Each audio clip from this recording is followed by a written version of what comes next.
Atos alemães foi para a base da Força Aérea Wright-Patterson. Alexander Lippisch, especialista em decolagem vertical, foi para White Sands, no Novo México. Eles trouxeram protótipos como o dos caças Delta dos irmãos Horten e uma montanha de documentos. Em 1946, a Alemanha nazista tinha sido pilhada. Um ano depois, com todos os cientistas nazistas nos Estados Unidos, a primeira onda de avistagens de OVNIs começou. Bom, você não acha que Isso parece exatamente o que descrevemos, Jack. Foi isso mesmo que vimos. Será coincidência? Ou uma investigação mais cuidadosa da mais famosa avistagem de OVNIs em Roswell, Novo México, poderá revelar um novo e mais obscuro segredo? Junho de 1947. Kenneth Arnold, um piloto de 42 anos, faz o primeiro relato documentado de uma avistagem de OVNI nos Estados Unidos. Sobrevoando o estado de Washington, ele viu uma formação de aeronaves em forma decrescente com um padrão de voo muito peculiar. O Dr. Bruce Maccabee é um físico especializado em ótica que investigou o caso Arnold. Não tinham asas, não dava para ver as asas, motores, estabilizadores verticais, nada do que é normal. Mas ele presumiu que era um novo tipo de aeronave. A descrição de Arnold dos movimentos das naves gerou pela primeira vez a expressão disco voador. 2 semanas depois, os Estados Unidos passaram pelo incidente com OVNIs mais famoso de todos os tempos. Julho de 1947. Um objeto cai perto da base aérea de Roswell, no Novo México.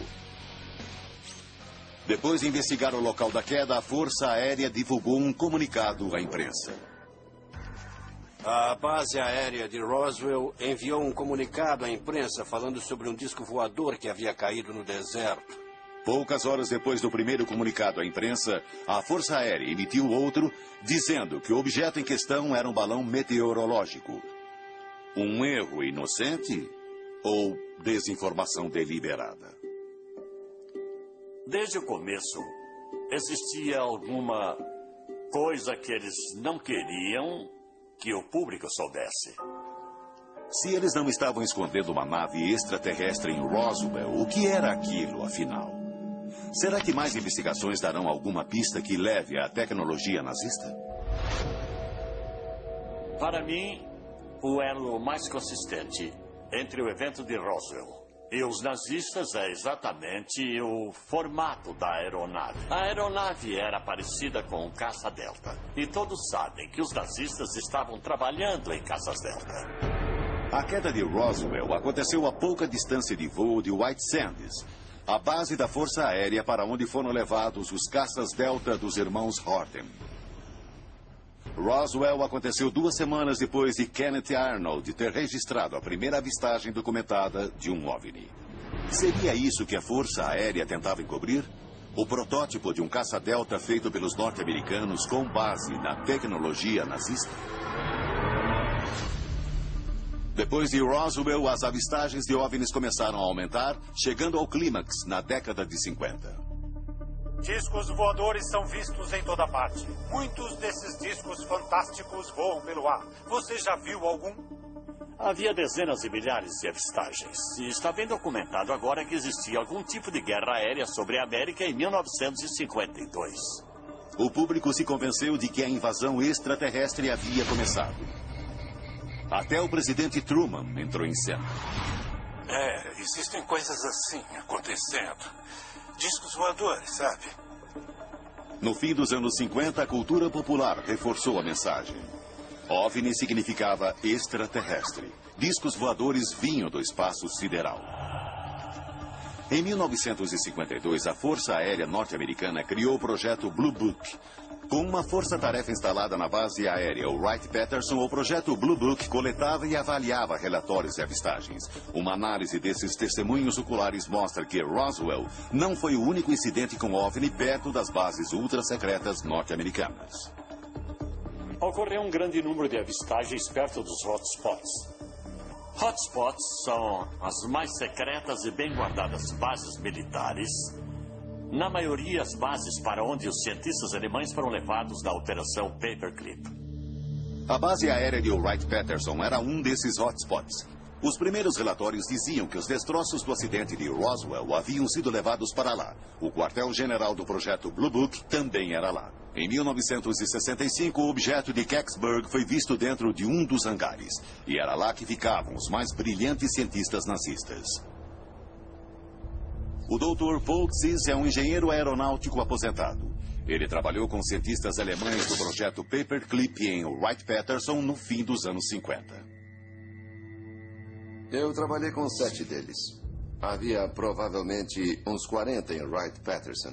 No começo eram alemães leais que queriam que a Alemanha vencesse, eu não vejo nada de errado nisso, e se tornaram norte-americanos leais quando vieram para cá. Leais o bastante para se calarem sobre os programas secretos de armas? O que os cientistas do projeto Paperclip sabiam sobre teorias inovadoras da gravidade e discos voadores? O chefe de Volksis, Dr. Wilhelm Knackstedt, sabia alguma coisa. O doutor dizia: há umas pessoas que têm algumas ideias doidas sobre levitar coisas, mas ele não estava muito interessado nisso. Mas os militares norte-americanos estavam. No fim dos anos 50, tiveram início testes secretos em Wright-Patterson com uma aeronave em forma de disco ou lenticular. Eles devem ter achado alguma coisa na Alemanha com formato lenticular e aí tentaram reproduzir. O primeiro disco voador conhecido feito pela Força Aérea Norte-Americana estava prestes a decolar. Nos anos 50, os incidentes com OVNIs aumentaram nos Estados Unidos. Seriam aqueles objetos naves alienígenas de outros planetas? Ou existe uma explicação mais terrena? Documentos confidenciais trazidos a público em 1995 mostram que, nos anos 50, a Força Aérea investiu $5 milhões num programa ultra-secreto chamado Projeto Silverbug. Desenvolvido pela empresa estatal Avro-Canadá em Toronto, o projeto se concentrou numa nova aeronave radical, o Avrocar. Bill Zuck é historiador da aviação canadense. O Avrocar era um protótipo. Ele foi criado para mostrar como o design de um disco voador deveria ser. Os documentos do Silverbug falavam de uma velocidade de Mach 3 e de uma altitude de 80.600 pés, quase 25 mil metros. A nave decolaria verticalmente usando o efeito Coanda. Nos anos 30, Henry Coanda demonstrou que quando o ar é forçado em volta de uma superfície curva, ele vai seguir esse contorno e criar sustentação. O Avrocar usaria o efeito Coanda através de 3 motores que acionariam uma hélice central.